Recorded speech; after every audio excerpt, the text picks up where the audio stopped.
नमस्कार, मी जानवी सावंत. आरोग्यम धनसंपदा मध्ये आपलं स्वागत आहे. मंडळी, मणक्याचे आजार म्हणजे फक्त वेदना नाहीत, तर ते आपल्या संपूर्ण जीवनशैलीवर परिणाम करणारी मोठी समस्या आहे. म्हणूनच आज आपण कंबरदुखी, मानदुखी विना ऑपरेशन या विषयावर बोलणार आहोत आणि आपल्या सोबत आहेत डॉक्टर विराज भंडारी. डॉक्टर, कार्यक्रमात आपलं स्वागत. नमस्कार. तर विषयाला सुरुवात करण्याआधी सरांची ओळख करून देते. डॉक्टर विराज भंडारी हे आयुर्वेद तज्ञ MD असून त्यांनी chiropractor, osteopathic method of manual therapy, spine adjustment, structural integration, marma therapy, visceral manipulation, organ balancing, neuromeningeal manipulation यांचं परदेशात प्रशिक्षण घेतलेलं आहे. या सर्व पॅथी एकत्रित करून उपचार करणारे आधुनिक युगातील ते आधुनिक डॉक्टर आहेत. केरळापासून महाराष्ट्रातील हाडवैद्य ते पोलंड, जर्मनी, युरोप, अमेरिका, चीन, इंग्लंड, ऑस्ट्रेलिया या ठिकाणी मणक्याच्या विकारांची आधुनिक उपचार पद्धती याचं प्रशिक्षण त्यांनी घेतलेलं आहे. परदेशात संशोधन, evidence based practice of spine अशा तज्ञ डॉक्टरांसोबत काम केलेलं आहे. विशेष करून मणक्याचे सर्व आजार, disc bulge, degenerative spine, cervical pain, lumbar pain, herniated disc, slip disc, 10 मिनिटांपेक्षा जास्त चालता न येणं, पाय जड होणं, बधीर होणं, मुंग्या येणे, चक्कर येणे, नस दबणे, चकती बाहेर येणे यासारख्या आजारांवर त्यांनी परदेशातील आणि प्राचीन भारतातील उपचार पद्धतीचा संगम केलेला आहे. डॉक्टर भंडारी स्पाइन टेक्निकमुळे 50,000 पेक्षा जास्त मणके विकारांच्या रुग्णांचे उपचार, ऑपरेशन वाचवण्यात यश आलेलं आहे. डॉक्टर भंडारी यांचं वैशिष्ट्य म्हणजे अचूक निदान आणि योग्य उपचार. चला तर विषयाला सुरुवात करूया. डॉक्टर, आजकाल आपण बघतोय की मणक्याचे जे विकार आहेत, मानदुखी, कंबरदुखी याचं प्रमाण खूप वाढताना दिसतंय, तर असं का? एक लक्षात घ्या, प्रामुख्याने आज जे मणक्याचे विकार होतात ते स्लिप डिस्क होतीये, सायटिका होतीये, याचं कारण प्रामुख्याने पहिलं जी गोष्ट आहे ती म्हणजे आपला आहार. एकदा जेवतो तो योगी, 2 वेळा जेवतो तो भोगी आणि 3 वेळा जेवतो तो रोगी. आज बरेच लोक चालता चालता, ऑफिसला जाता जाता मेट्रोमध्ये जेवण करतात आहे. बरेच लोक फोनवरती बोलता बोलता जेवण करतात आहे. काही लोक ऑफिसचं काम समोर डेस्क चालू असतो, वर्क फ्रॉम होम, आणि इकडे जेवण चालू असतं. तर जे अन्नाचं चयापचय व्हायला पाहिजे ते व्यवस्थित होत नाहीये. समान वायू बिघडतो आणि त्यामुळे वारंवार अजीर्ण, गॅसेस होणं, पोटात पोट फुगल्यासारखं वाटणं आणि त्यातनं जो वायू तयार होतोय तो सगळा गॅस मानेमध्ये जातो आणि मान दुखायला लागते आणि तो वायू जेव्हा कमरेमध्ये जातो तेव्हा कंबर दुखायला लागते. त्याचबरोबर सकाळी उठल्यानंतर बरेच लोकांना पाणी प्यायची सवय असते. लोक 2 ग्लास, 3 ग्लास, 4 ग्लास पाणी पितात आणि त्याच्यामुळे प्रचंड वेदना, मानेमधले अप्पर ट्रॅपेझियस मसल, मान ही अवघडल्यासारखी वाटते आणि मान ही दुखायला लागते. हे आहार हे एक प्रामुख्याने पहिलं कारण झालं. दुसरं कारण जे आहे ते म्हणजे मेकॅनिक इंजुरी. बऱ्याच वेळा लोक काहीतरी वस्तू उचलतात आणि ती उचलत असताना एका सेकंदामध्ये 3 मुवमेंट जर झाल्या, एका सेकंदामध्ये पुढे वाकलाय, उजवीकडे वळला आणि पटकन डावीकडे जर वळलो गेलो, त्या अवस्थेमध्ये गादी जी ही आहे ती न्यूक्लियस पल्पस हे मध्ये असतं मणक्याच्या. 2 मणके जे 2 वर्टेब्रल सेगमेंटच्या मध्ये प्रत्येक गादी असते. आपल्या टोटल 33 मणके आपल्या शरीरामध्ये आहेत. त्याचबरोबर L4, L5, L5, S1 मधनं ही गादी ज्यावेळेस झटका बसतो, पटकन पेशंट एखादी मुवमेंट करतं, त्यावेळेस ही गादी या पद्धतीने बाहेर येते आणि ती गादी बाहेर येते त्यावेळेस बऱ्याच वेळा काही पेशंटमधलं 2 मणक्यांमधलं अंतर हे कमी झालेलं असतं. तर ट्रॉमॅटिक इंजुरी जी आहे, ज्यावेळेस झटका बसतो किंवा एखाद्या उचलायला गेलो, दिवाळी आवरायला लागले, दसरा आवरायला लागले, गुढीपाडव्याचं आवरायला लागलो, घरातलं आवरत असताना, ऑफिसमधलं आवरत असताना इंजुरी होणं. त्याचबरोबर काही पेशंटचं झाडावरनं पडलेत, काही लोक शेतकरी शेतीचं काम करत असताना कुठेतरी पडलेत, फार वेळ एका डेस्कवरती खूप काळ बसतात, ते पोश्चर मिसअलाइन झालंय, पोश्चर चुकीचं आहे, त्यामुळे बऱ्याच वेळा पोश्चरमुळे होणारे आजार. आणि तिसरा जो प्रकार आहे तो म्हणजे भाव. बऱ्याच लोकांचं अति ताण, अति स्ट्रेस, अति तणाव यातनं सतत विचार करत राहणं, नको ते विचार करत राहणं आणि कोणाच्या तरी मध्ये सतत लुडबुड करणं.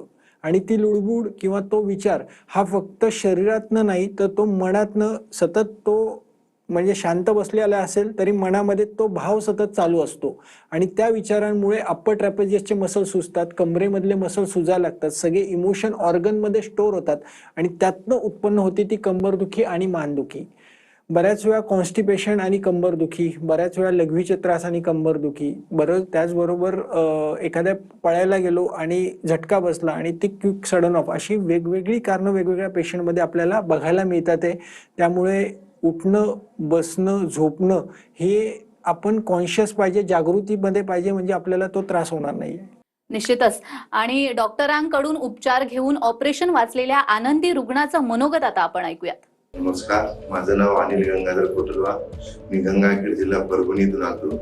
मी फर्स्ट टाइम इथे येते वेळेस मला एका काकूने सांगितलं होतं वसमतच्या की इकडं तिकडं न जाता तुम्ही डॉक्टर विराज भंडारे सरांकडे जा, त्यांची ट्रीटमेंट खूप चांगली आहे. मी इथे येते वेळेस फर्स्ट टाइम मी 12 फेब्रुवारी 2025 आलो तिथं. इथे येते वेळेस मी येताना झोपून आलो आणि जाताना पूर्णपणे व्यवस्थित टॅक्सीमध्ये बसून गेलो. सर एकदम नंबर 1 आहे, तिथला स्टाफ नंबर 1 आहे आणि इथली ट्रीटमेंट तर एकदम नंबर 1 आहे. मी ॲलोपॅथिक मध्ये जवळपास 4 ते 4.5 लाख रुपये खर्च केला, तिथला कुठलाही रिझल्ट आला नाही. पण सरकडे आल्यानंतर माझं एकदम व्यवस्थितपणे पूर्णपणे नीट झालं आणि मी आजपर्यंत 9 ते 10 शिक्षण पूर्ण केले आणि आज मी एकदम टणटणीत वापस घराकडे जातो. जसं त्यांनी म्हटलेलं आहे की ऑपरेशन वाचलेलं आहे त्यांचं, त्यामुळे ते आता सुखी समाधानाचं जीवन जगतायत. आणखी एक मला विचारायचंय, मगाशी जसा तुम्ही उल्लेख केला होता सायटिकाचा, तर सायटिका डिस्क हर्निएशन मध्ये पायाला हाताला मुंग्या का येतात? एक लक्षात घ्या, जेव्हा दोन मणक्यातलं अंतर जे आहे ते कमी होतं आणि जेव्हा डिस्क उजव्या साईडनी बाहेर आली, L3 L4 मधनं जर गादी बाहेर आली तर मांडीचा भाग हा मुंग्या येतात. L4 L5 मधनं गादी जर बाहेर आली त्याला डिस्क हर्निएशन म्हटलं जातं आणि डिस्क पोट्रुजन म्हटलं जातं. तर त्या डिस्क हर्निएशन मध्ये जेव्हा गादी बाहेर येते आणि या पिवळ्या रंगाच्या मज्जातंतूला चिकटते त्यावेळेस पेशंटला मुंग्या यायला लागतात. सगळ्यात प्रथमतः ज्यावेळेस डिस्क बाहेर येते किंवा त्या डिस्कच्या आजूबाजूला ट्रॉमा होतो, मानेमध्ये 7 मणके आहेत, कमरेमध्ये 5 मणके आहेत, ज्यावेळेस दोन डिस्क मधलं जे अंतर आहे ते कमी होतं किंवा डिस्क ही बाहेर येते, न्यूक्लियस पल्पस हा ॲन्युलस फायबरला टिअर करतो, त्यावेळेस सगळ्यात पहिलं लक्षण जे जाणवतं ते म्हणजे मॉर्निंग स्टिफनेस, सकाळी उठल्यानंतर कंबर अवघडणं, त्याचबरोबर सकाळी उठल्या उठल्या मान अवघडणं, हे प्राथमिक लक्षण आहे की ज्यावेळेस डिस्क ही बाहेर येते. त्याच्यात थोडंसं पुढे जर डिस्क बाहेर आली तर त्या कंडिशनमध्ये डिस्क हर्निएशन किंवा डिस्क पोट्रुजन म्हटलं जातं. MRI आपण काढतो, त्या MRI मध्ये व्हाईट लिक्विड आपल्याला दिसतं, व्हाईट ड्युरा मॅटर, आणि व्हाईट ड्युरा मॅटरच्या पुढे ती डिस्क बबल शेप स्ट्रक्चर हे बाहेर आलेलं असतं. तिथे कुठेतरी ती गादी बाहेर येऊन मज्जातंतूला दाबली जाते आणि त्यामुळे मुंग्या चालू होतात. मग काही पेशंटच्या मुंग्या या बटक्समध्ये असतात, काही पेशंटच्या मुंग्या या कमरेपासून मांडीपर्यंत असतात, काही पेशंटच्या सायटिक नर्व पिंचिंग ज्याला म्हटलं जातं त्यामध्ये स्पेसिफिक कमरेपासून पायाच्या बोटांपर्यंत त्या मुंग्या येतात. पेशंटला 5 मिनिटंही चालता येत नाही. मग काही पेशंटला बधीरपणा असतो, काही पेशंटच्या तळपायांची आगाग होत असते. प्रत्येक वेळेस प्रत्येक गादी कुठनं बाहेर आली ते इंडिकेट करत असतं की नक्की पेशंटचा त्रास आता कोणत्या ग्रेडेशनला आहे. तर हे सायटिका आणि स्लिप डिस्क पोट्रुजन हा जो प्रकार आहे तो गादी बाहेर येणं, मनका स्लिप होणं, आणि हे होण्याचं प्रामुख्याने बऱ्याच वेळा मग पेशंट एक्सरे MRI काढतात आणि मग डॉक्टरकडे जातात. अगदीच. या प्रोट्रुजन बद्दल सुद्धा मला अजून विचारायचं आहे, मात्र तत्पूर्वी आणखी एका ऑपरेशन टळलेल्या आनंदी रुग्णाचं मनोगत ऐकूयात. नमस्कार, माझं नाव सुहासिनी शशिकांत कुलकर्णी. मी सरांकडे 9 महिन्यापूर्वी डायग्नोसिससाठी आले होते. मला मानेचा आणि पाठीचा त्रास होता. तर मला एका पॉडकास्टच्या थ्रू सरांची माहिती मिळाली. तर मी अपॉइंटमेंट घेतली, इथे आले आणि सरांनी एक्सरेज वगैरे केले. तर त्यांनी डायग्नोसिस एकदम प्रॉपर केलं. त्या पॉडकास्टमध्ये एक वाक्य बोलले होते की diagnosis is very important. So ते मला ते खूप पटलं मनाला आणि म्हणून मी इथे आले. आणि नंतर 9 सेशन माझे कंप्लीट झाले. ओव्हरऑल मला खूप फायदा झाला. सरांचा स्टाफही खूप चांगला आहे, खूप अंडरस्टँडिंग आहेत. सर स्वतः खूप अंडरस्टँडिंग आहेत आणि मी त्यांची खूप आभारी आहे. जसं त्यांनी म्हटलेलं आहे की विना ऑपरेशन आता ते आनंदी जीवन जगत आहेत. मला प्रोट्रुजन बद्दल विचारायचंय की सर्वायकल प्रोट्रुजन मध्ये मानदुखी किंवा चक्कर असं का होतं? सर्वायकल पोट्रुजन म्हणजे मानेचा मणका. मानेच्या मणक्यामध्ये बऱ्याच वेळा C2, C5, C6, C6, C7 मधनं गादी ज्यावेळेस बाहेर येते तेव्हा मणका हा मागच्या साईडला उजव्या दिशेने किंवा डाव्या साईडनी मागे येतो आणि पेशंट स्पेसिफिक सांगतात की सकाळी उठताना मला मान वळवली रे वळवली की चक्कर येते. आणि हा जो चक्करेचा प्रकार आहे त्यामध्ये 2 प्रकार बघायला मिळतात, की एक स्वतः फिरल्यासारखं स्पिनिंग वाटणं आणि एक दुसरी चक्कर जी आहे की ज्यातलं घरातले दरवाजे फिरतात, ते फॅन फिरतोय, पलंग फिरतोय असं वाटणं. ही चक्कर येते कारण जी मानेतनं कॅरोटिड आर्टरी जी गेली आहे ती पिंच होते आणि ती गादीला चिकटते, व्हर्टेब्रल सेगमेंटला चिकटते आणि तिथे इन्फ्लामेशन होतं. त्यामुळे बऱ्याच पेशंटमध्ये ही चक्कर येते. तर ही चक्कर जे येते ती गादी बाहेर आल्यामुळे आणि कॅरोटिड आर्टरी पिंचिंगमुळे, त्यामुळे ही नक्कीच बरी होते. अगदीच. आणि असे बरेच रुग्ण डॉक्टरांनी बरे केलेले आहेत. अशाच आणखी एका रुग्णाचं मनोगत ऐकूयात. नमस्ते, माझं नाव किरण साबळे. माझं वय 41 आहे. मी रेग्युलर योगा वर्कआउट वगैरे करणाऱ्यातली आहे. पण 2-3 वेळेला मी गाडीवरून पडले आणि पाठीला जोरात जर्क बसल्यामुळं माझा उजवा पाय हळूहळू दुखायला सुरू झाला. एक स्टेज अशी आली की मला ना नीट उभं राहता यायचं ना बसता येत होतं. माझ्या लक्षात आलं की हा स्पाइन रिलेटेड काहीतरी इश्यू आहे. तर मला इंस्टाग्रामला भंडारी सरांचे व्हिडिओज मिळाले आणि आयुर्वेदिक वेनी आपल्याला ट्रीट करता येईल हे लक्षात आलं. म्हणून मी ऑनलाईन अपॉइंटमेंट घेतली आणि सरांकडे ट्रीटमेंटसाठी आले. जानेवारी महिन्यापासून माझी ट्रीटमेंट सुरू झाली आणि आज माझं 8वं सेशन पूर्ण झालेलं आहे. पहिल्या 2-3 सेशन मध्येच माझा उजवा पाय दुखायचा 70% कमी आला होता. 5व्या सेशन नंतर तर मी आपला उजवा पाय खूप दुखतोय आणि आपल्याला उठबस करता येत नाही हे विसरूनही गेले होते. मागच्या महिन्यामध्ये माझी मॅरेथॉन होती, सातारा हिल मॅरेथॉन, जी की 21 किलोमीटरची आहे आणि मी सरांना विचारलं की मी पार्टिसिपेट करू का. सर म्हणाले नक्कीच करा आणि मी ती 21 किलोमीटरची मॅरेथॉन पूर्णही केली. सो असा माझा छान मला फरक पडला. Thank you so much doctor Bhandari sir. Doctor, वाकडा तिकडा झालेला जो मणका आहे तो खरंच विना ऑपरेशन बरा होऊ शकतो का? नक्कीच होतं. हे वाकडा होणं म्हणजे लॅटरल शिफ्ट. पेल्विस जो आहे, पेल्विसचे जे बोन आहेत 2 इलियम, ते बऱ्याच वेळा काही पेशंटमध्ये पोस्टेरियरली मागे जातात, काही वेळेला पुढे जातात, अँटेरियर टिल्ट म्हणतो आम्ही आमच्या भाषेमध्ये. काही पेशंटचे मणके हे तिरके दिसतात, म्हणजे पेशंट आरशात उभं राहिलं की ते पेशंट आपल्याला कंबर एका साईडला गेली आहे, छातीचा भाग एका साईडला गेला हे दिसतं. तर हे लॅटरल शिफ्ट होणं, ज्यावेळेस गादी बाहेर येते, नसा दबल्या जातात, त्यावेळेस पेशंट ॲक्यूट कंडिशनमध्ये असेल तर शिफ्टिंग हे दिसतं आणि हे नक्कीच तिरका झालेला मणका हा पूर्णपणे बरा होतो आणि त्या गाद्या पण ज्या बाहेर आल्यात त्या पूर्णपणे आत जातात. अगदीच. आणि हे सगळं कळण्यासाठी सुरुवातीला आपल्याला काही टेस्ट करावे लागतात, जसं की एक्सरे, एमआरआय. एक्सरे आणि एमआरआय मध्ये काय फरक आहे? एक लक्षात घ्या, एक्सरे जो काढला जातो तो 2 पद्धतीने काढला जातो. अँटेरो पोस्टेरियर म्हणजे पूर्ण आणि मागची बाजू, आणि लॅटरल व्ह्यू मध्ये एक्सरे काढला जातो. आणि एक्सरे मध्ये तुमचे दोन्ही इलियम, दोन्ही ऑब्च्युरेटर फोरामेन, खुबे कसे आहेत, खुब्यांमधलं आणि मणक्यामधलं अंतर किती आहे, 2 व्हर्टेब्रल सेगमेंटमध्ये अंतर किती आहेत, स्पायनस प्रोसेसेस ज्या आहेत या स्पायनस प्रोसेसेस एका लाईनमध्ये आहेत का तिरक्या झाल्या आहेत का मणक्याला कॉन्केव्ह कर्व आलाय, हे स्पेसिफिक आपल्याला एक्सरेमध्ये दिसतं. त्याचबरोबर फ्रॅक्चर्स आहेत का हे एक्सरेमध्ये दिसतं. एमआरआय मध्ये स्पेसिफिक गादी किती बाहेर आली आहे, 2 mm बाहेर आहे. एपिकॅनोल डायमीटर जो आहे तो साधारण नॉर्मल 14 ते 17 पाहिजे. तोच एपिकॅनोल बऱ्याच पेशंटमध्ये 2 mm, 2.5 mm, 6 mm, 7 mm असतो आणि त्यावेळेस प्रचंड वेदना होत असतात, पायाला मुंग्या येत असतात, थोडंसं 1-2 मिनिटं उभं राहिलं की बसावंसं लागतं. काही पेशंटमध्ये मानेतनं ज्यांची डिस्क बाहेर आली त्यांच्या हाताला मुंग्या येतात, हात जड होतो, बधीर होतो, हातातली एखादी वस्तू निघून खाली पडते. तर असे एखादा पेन जर पकडला, साईन करता येत नाही बँकेत गेल्यानंतर, तर अशा प्रकारचे बरेच पेशंट आपल्याकडे येतात की ज्यांची गादी ही बाहेर आली आहे. पूर्णपणे मणक्यावरती जेव्हा प्रेशर येतं त्यावेळेस सगळे मसल हे कडक होतात आणि मसल कडक झाल्यामुळे पोटाचे मसल कडक होतात. मग बऱ्याच वेळा काही पेशंटला कॉन्स्टिपेशन, काही पेशंटला लघवी झालेली समजत नाही, मोशन झालेली समजत नाही. त्याचबरोबर काही लोकांना त्याच्या पुढे जाऊन त्यांनी अंगावर जर काढलं तर फूट ड्रॉप म्हणजे पायातली चप्पल ही निसटते, लघवीचा कंट्रोल जातो, पायाचा लकवा मारला जातो, पाय पूर्ण पॅरालिसिस होतो, पाय सुकत जातो, हात सुकत जातात, हातातली एखादी वस्तू पडते. तर ही सगळी सिम्पटम्स त्यामध्ये दिसतात आणि एमआरआय मध्ये हे आपल्याला स्पेसिफिक दिसतं की तिथे कुठे गाठ आहे का, तिथे कुठे गादी किती प्रमाणात बाहेर आहे, त्याचबरोबर कुठे मांसाची ग्रोथ झाली आहे का, कॅन्सरच्या काही गाठी आहेत का, या सगळ्या गोष्टी आपल्याला एमआरआय मधून दिसतात. निश्चितच. या सगळ्या संदर्भात मला अजून जाणून घ्यायचंय, मात्र वेळ झालेली एका छोट्याशा विश्रांतीची. कुठेही जाऊ नका, पाहत रहा आरोग्यम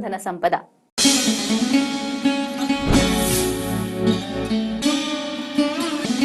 हे वाकडा होणं म्हणजे विश्रांतीनंतर सर्वांचं पुन्हा एकदा स्वागत आहे. आज आपण मानदुखी, कंबरदुखी विना ऑपरेशन उपचार या विषयासंदर्भात बोलतो आहोत आणि आपल्याला मार्गदर्शन करतायत डॉक्टर विराज भंडारी.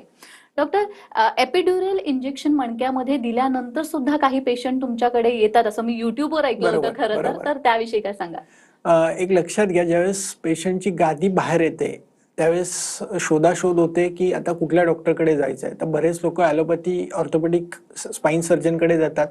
तिथे मणक्यांच्या भोवताली जी गादी बाहेर आली आहे तिला इंजेक्शन दिलं जातं, बोटॉक्स किंवा स्टेरॉइड ड्रग कुठले कुठले दिले जातात. त्याच्यामुळे ही गादी जी आहे ती सुकते, परंतु ती गादी सुकल्यानंतरही ती गादी परत बाहेर येते. रिऑकरन्स खूप असतो, कारण त्याची दोन कारण आहेत. दोन मणक्यामधलं जे अंतर आहे तिथे ते काही वाढवलं जात नाही. आज आम्ही जी ट्रीटमेंट डेव्हलप केली त्यामध्ये स्पेसिफिक दोन मणक्यातलं अंतर वाढवतोय. रोबोटिक डिकॉम्प्रेशन नावाचं जे मशीन आहे त्यामध्ये दोन मणक्यातलं अंतर वाढवलं जातं. इथे जे लिगामेंट्स टाईट झाले त्या लिगामेंट्सला आम्ही इन्क्रीज करतो. जिथे जिथे नोड झालेत त्या नोड सोडवल्या जातात. त्याच्यामुळे दोन मणक्यातलं हे अंतर वाढलं जातं आणि जो रिऑकरन्स आहे तो प्रकार होत नाही. कारण इपिड्युरल इंजेक्शन नंतर बऱ्याच वेळा असं बघण्यात आलंय की पेशंट 2-2, 3-3, 4-4 एपिसोड इपिड्युरल इंजेक्शनचे घेतात आणि दवाखान्यात येतात. तर हे नक्कीच रिऑकरन्स ह्याचा येत नाही आणि हे नक्कीच बरं होऊ शकतं. तुम्ही तुमच्या टेक्निकचा उल्लेख केला म्हणून डॉक्टर भंडारी स्पाईन टेक्निक आणि लॅमिनोक्टॉमी याच्यामध्ये काय फरक आहे नेमका? लॅमिनेक्टॉमी म्हणजे जो लॅमिना बाहेर आलेला आहे, डिस्क जी बाहेर आली तिला डॉक्टर लोक इंजेक्शनद्वारे जसं बारीक करतात तसं इंजेक्शनने बारीक न झाली नाही, ती डिस्क बारीक नाही झाली, सुकली नाही, तर तिथे डॉक्टर लोक ती डिस्क कट करतात. लॅमिनेक्टॉमी, टॉमी म्हणजे कट करणे, तर तो लॅमिना कट केला जातो. परंतु बऱ्याच वेळा डिस्क कट केली तरी पेशंटला रिऑकरन्स येतात, कारण दोन मणक्यातलं अंतर तिथं कमी असतं. डॉक्टर भंडारी स्पाईन टेक्निकमध्ये आम्ही अशी एक पद्धती डेव्हलप केली आहे की जी सायंटिफिक एव्हिडन्स बेस आहे, ज्याच्यामध्ये गेली 21 वर्ष आम्ही काम करत आहोत. दोन मणक्यांमधलं अंतर वाढवणं, जिथे जिथे गादी बाहेर आली तिला गादीला परत आतमध्ये जाण्यासाठी मार्ग तयार करून देणं, त्याचबरोबर पोश्चर रिकन्स्ट्रक्ट करणं. जे काही लॅटरल शिफ्ट म्हणजे कंबर तिरकी झाली आहे, मागे आली आहे, तिला परत रिअलाइन करून जागेवरती बसवणं. त्याचबरोबर मणके जे सरकले गेलेत, मणका पुढे गेलाय, मागे गेलाय, वर गेलाय, खाली गेलाय, त्याला रिअलाइन करून परत जागेवरती बसवणं. जिथे जिथे मसल्सचे नोड बनलेले आहेत त्या मसलला रिअलाइन करणं. जिथे जिथे फेशिया मिसअलाइन झालेला आहे त्या फेशियाला रिअलाइन करून पेशंटच्या डोक्यापासून ते पायाच्या बोटांवरती काम केलं जातं. महिन्यातनं 1 दिवस पेशंटला दवाखान्यात बोलवलं जातं. 3-3.25 तासाची थेरपी दिली जाते. त्याच्यामध्ये 12 ते 17 प्रकारचे उपचार दिले जातात. जो काही ही या पद्धतीमध्ये वेगवेगळ्या 15 ते 17 प्रकारच्या मॅन्युअल थेरपीचा वापर करून जी डिस्क बाहेर आली आहे तिला रिअलाइन केलं जातं. त्यातनं मिळणारा जो आउटकम आहे, पहिल्या दिवसापासून पेशंटचं पेन हे 70 to 80% हे कमी होतं. पेशंटच्या बधीरपणा असेल तर पेशंटचा बधीरपणा जाऊन मुंग्या चालू होतात. एक 3-4 सेशन नंतर मुंग्या 3-4 सेशन नंतर बंद होतात. मॉर्निंग स्टिफनेस चालू होतो. त्यानंतर 3-4 सेशन नंतर पेशंटचं दुखणं साधारण 9 ते 12 महिन्यामध्ये ज्या पेशंटची गादी बाहेर आली आहे ती पूर्णपणे बरी होते आणि यामध्ये रिऑकरन्स हा कमी आहे. लॅमिनेक्टॉमीमध्ये बघायला गेलं तर पेशंट 2-2, 3-3 वेळा लॅमिनेक्टॉमी करून दवाखान्यात येतात.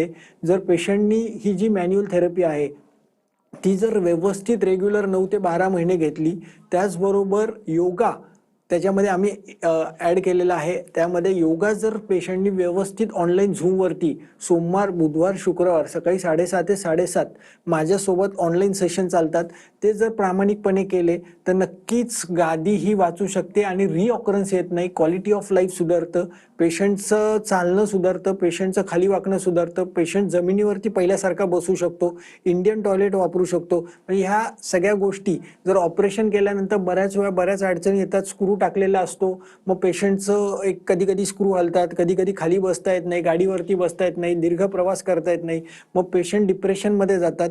आणि बऱ्याच वेळा मी बघितलं की आफ्टर ऑपरेशन बरेच पेशंट हे डिप्रेशनमध्ये जातात, कारण त्यांना आवडणाऱ्या गोष्टी त्यांना करता येत नाही. त्यांचं बाहेर फिरणं थांबतं, घरातच बसावं लागतं, बऱ्याच वेळा व्यायाम करता येत नाही, सगळ्या हालचालींना रिस्ट्रिक्शन येतं. तर हा एक सगळ्यात मोठा ॲडव्हान्टेज आहे की विदाऊट ऑपरेशन हे बरं होत आहे.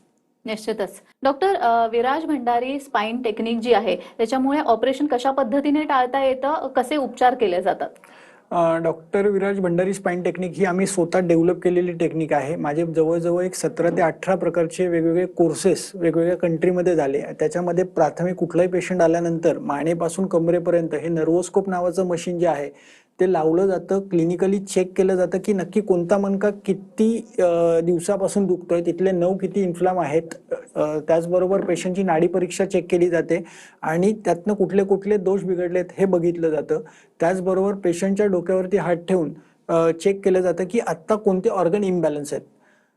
त्यानंतर पेशंटचा एक्सरे MRI चेक केला जातो. गादी किती प्रमाणात बाहेर आहे हे बघितलं जातं. पेशंटच्या पोटावरती हात ठेवून कोणते कोणते ऑर्गन इम्बॅलन्स आहेत हे सगळं चेक केलं जातं. पेशंटची आत्ताची लाईफस्टाईल कशी आहे, पेशंटची हिस्ट्री घेतली जाते.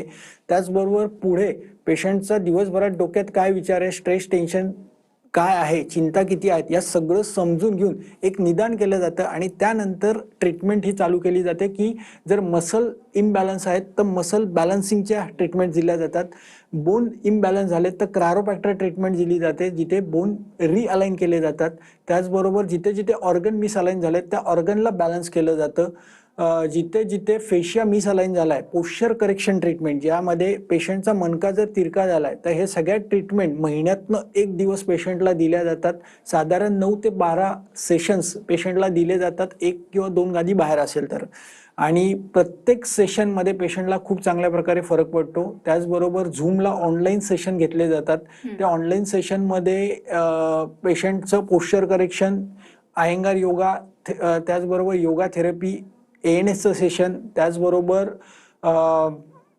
पेशंटची इमोशनल रिलीज ट्रीटमेंट ही दिली जाते. आणि ह्या सगळ्या गोष्टी ज्या आहेत या ऑनलाईन 12 सेशन, ऑफलाईन 9 ते 12 सेशन, महिन्यातनं एक दिवस, 12 महिने ही ट्रीटमेंट चालते. आणि प्रत्येक ट्रीटमेंट नंतर सकारात्मक बदल आपल्याला दिसतो. पेशंटचे पोश्चर सगळे चेंजेस होतात. तर या सगळ्या थेरपी ज्या आहेत त्यामध्ये 3-3.25 तास थेरपी एक दिवशी दिली जाते. आयुर्वेदिक औषधं पोटात दिली जातात. त्यातनं खूप चांगल्या प्रकारे म्हणजे प्रत्येक 4 महिन्यांनी आपण पेशंटचे एक्सरे काढतो आणि चेक करतो की पेशंटचा काय बदल पेशंटचा झालेला आहे. निश्चितच. डॉक्टर, कंबर दुखी किंवा मान दुखी ही विना ऑपरेशन टाळता येते हे समजलं. तुम्ही इथे आलात आणि खूप छान मार्गदर्शन केलं, त्यासाठी खूप खूप धन्यवाद. धन्यवाद. तर आरोग्यम धनसंपदामध्ये आज आपण इथेच थांबतोय. पुन्हा भेटूया एका नवीन विषयासह. तुम्ही कुठेही जाऊ नका, पाहत रहा TV9 मराठी.